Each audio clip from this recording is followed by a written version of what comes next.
Hey everybody, quick update on the Field of Dreams.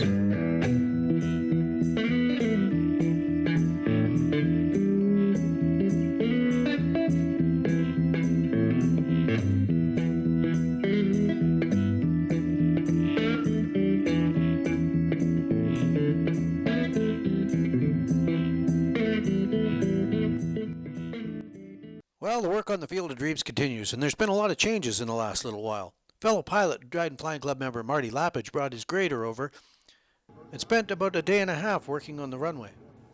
Marty did a pretty good job smoothing and leveling the field, but he did turn up one little problem that I needed to address before I could move on to the next step. But all in all, once the grader was done, it was very nice and smooth.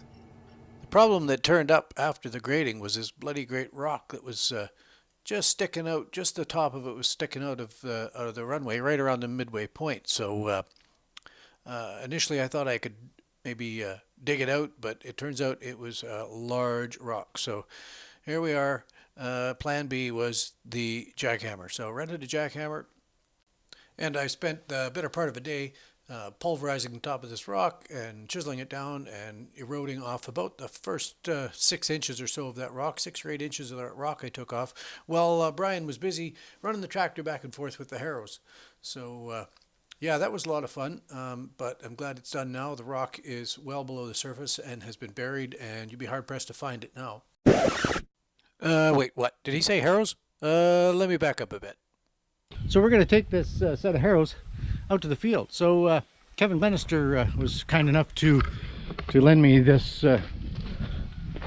wonderful setup here. So this is a great big set of harrows, so it shouldn't take too long to do the field with this rigging. He thought it was quite funny watching my video on harrowing the field. I don't know, this just decided to turn itself into some kind of I don't know, agricultural sculpture here.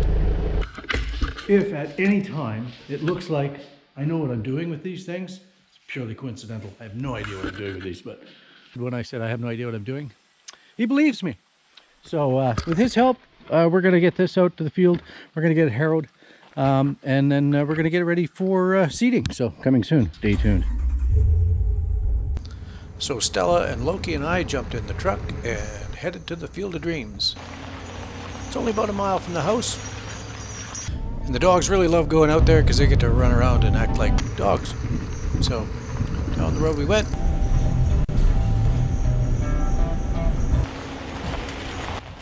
After the dogs had their run, I went back and got the tractor and hooked it up to the harrows. Now that the top of that big rock was gone, it was just a matter of harrowing it until it was nice and smooth again.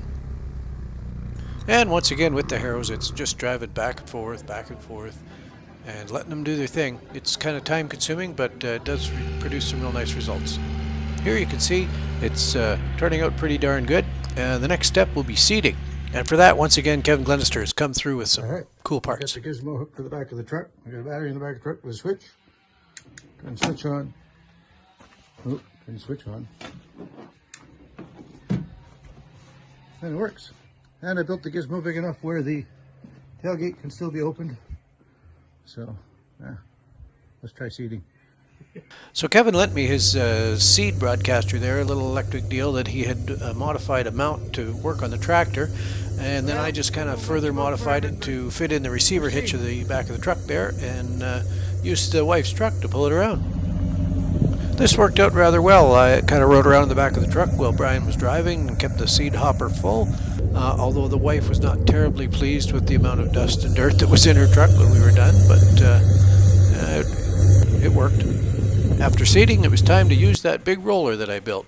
So I hooked it up behind my truck, and we proceeded to roll the seeds.